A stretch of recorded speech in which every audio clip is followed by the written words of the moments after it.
I'm Mike DeRosa. I'm running for Secretary of the State, Connecticut Secretary of the State, and my slogan is more choices, more voices. And what I mean by that is that I believe the political process should be open to all citizens and should afford people an opportunity to participate in their government and in their future. And the other slogan that I have is every vote must be counted.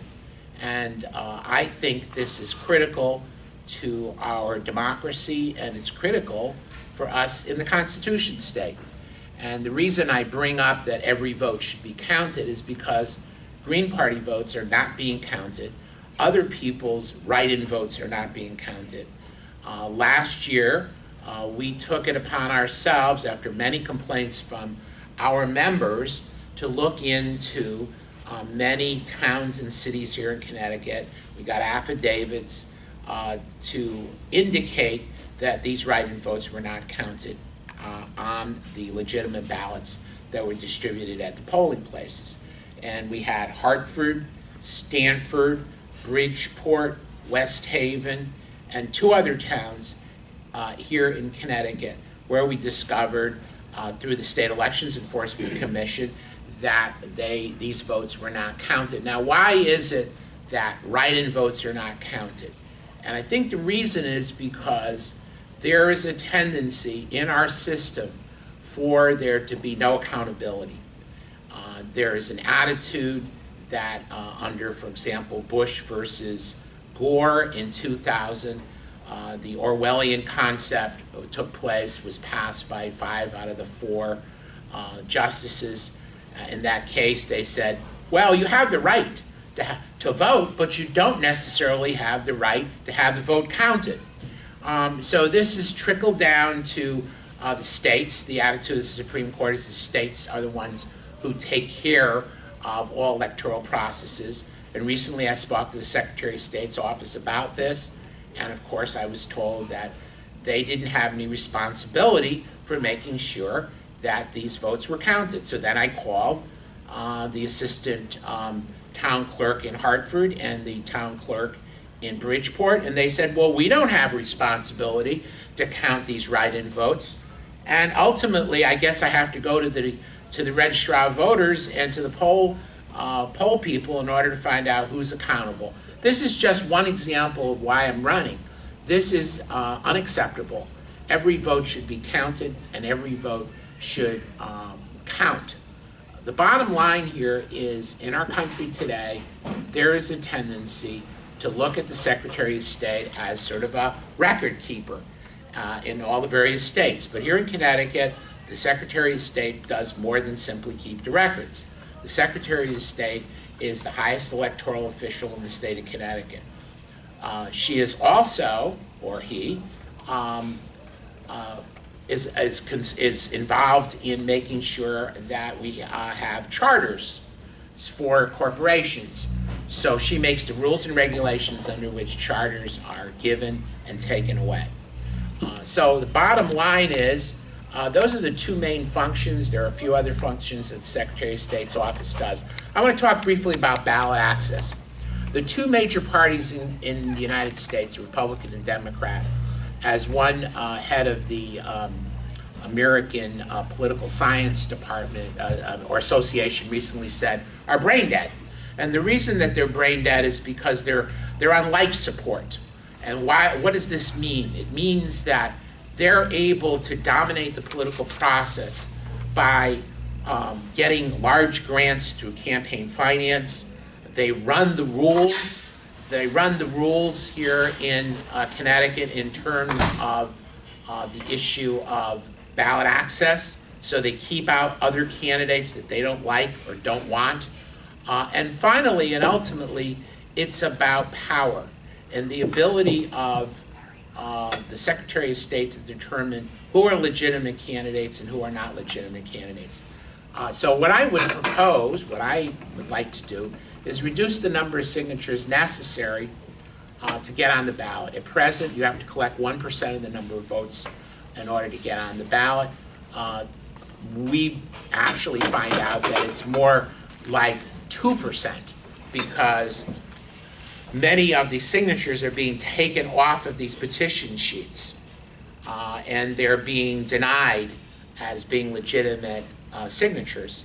So we need to reduce these signatures. For example, in Vermont, in order to get on the ballot, in terms of the getting ballot access for an entire year, all you really have to do is have 10 meetings of 3 people each in different towns in Vermont, and then finally you have to have a state meeting. This gives you ballot access for the entire year.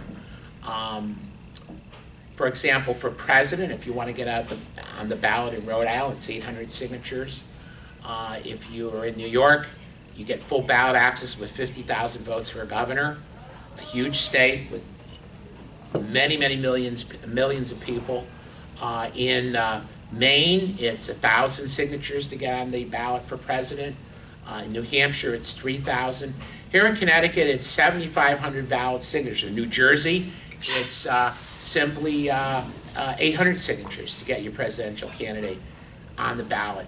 2 years ago, when we tried to get Jill Stein on, we had to collect 7,500 valid signatures, which turns out to be 15,000 signatures. This is a huge number of signatures. Many people are trying to get on the ballot here in the state of Connecticut. They're being denied by these draconian numbers. Then we have the second aspect of our political system, which is the Citizens Election Fund. I call it the Democratic and Republican Citizens Election Fund. If I were to try to gain access to the $750,000 that would be afforded me if I got a full grant under the Citizens Election Fund, I would have to collect 218,000 valid signatures, approximately, in order to get that grant. How many signatures does my Democratic and Republican opponents have to get? 0.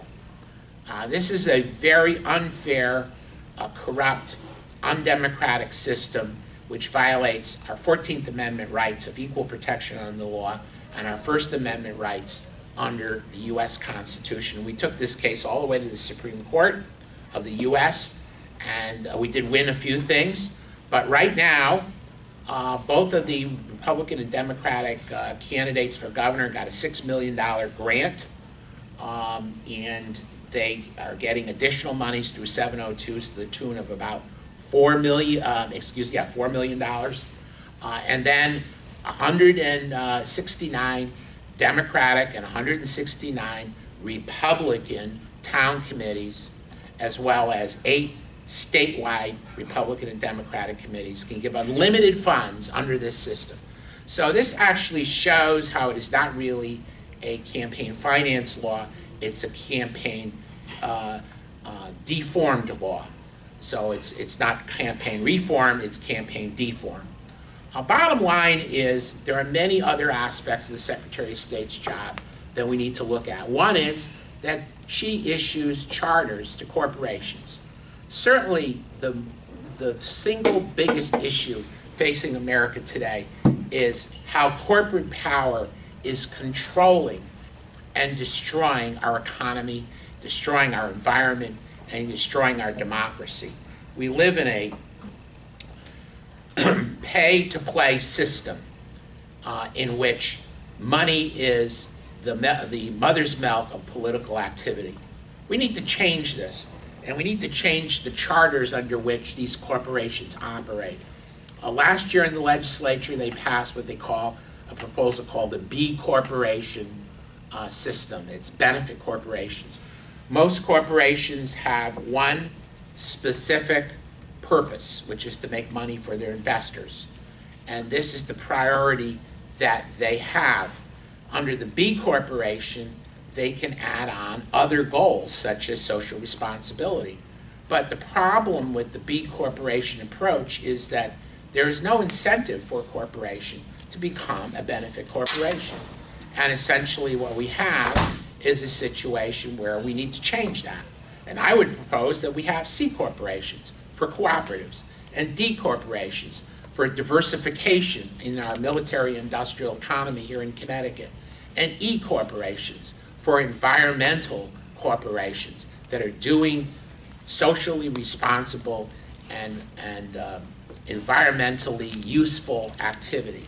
And in terms of what we've talked about in terms of the state bank, we could help these corporations through low-interest loans. We could also reduce the taxes of corporations that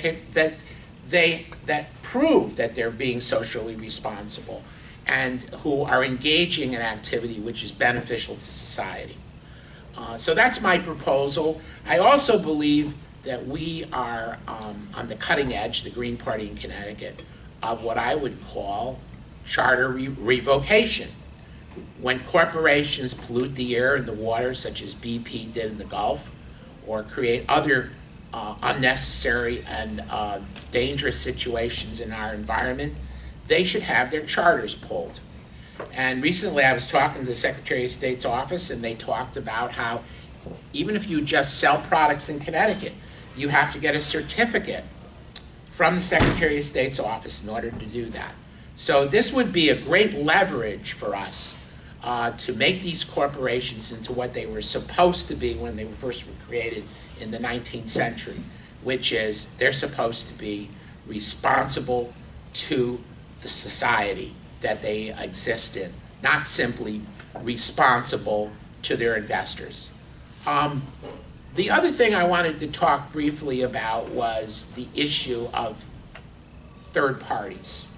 A lot of people will say, why should I vote for a third party? And of course, the question which constantly comes up is, aren't you a spoiler? Aren't you forcing the people who are closer to your position to get to lose the election? I categorically deny that this is a viable metaphor. My view is that if you continue to vote for the lesser of the two evils, you're going to get the evil of the two lessers. And I believe that the two parties are simply two sides of the same coin. As a matter of fact, I would go further and talk about them in terms of McDonald's and Burger King. There's two in every town in Connecticut, as there are in terms of the political parties. And they're selling you the same thing: the hamburger, the bun, and the secret sauce. And the secret sauce is about money and corruption. They chop up those little green pieces of paper and put them in the sauce, and that's why it's a secret, something that you're not supposed to see and you're not supposed to know about, but you swallow anyway.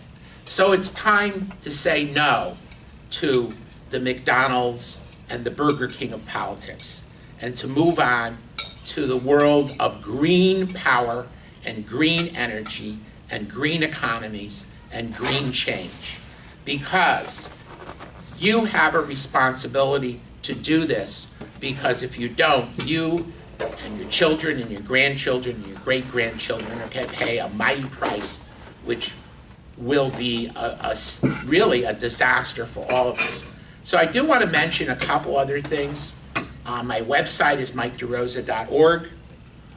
There's a lot of information on there about my biography and other aspects of what I believe in as a candidate.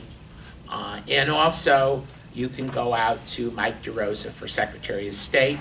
I have a Facebook page which has additional information on it as well, and you can like me, and you can also join the Green Party and make this effort a truly successful election. What I wanted to lastly say is, I believe the best thing you can do when you go into the voting booth on November 4th, 2014, is to leave something behind. So by voting for Ed or I or Rolf and writing in Rolf's name, you will give the state of Connecticut a shot in the arm which it needs, which is to leave something behind. And that means leave the largest number of votes possible at our doorstep, because we are here for the long haul. We are not going away. And you are not alone when you support the Green Party. So vote green and vote clean.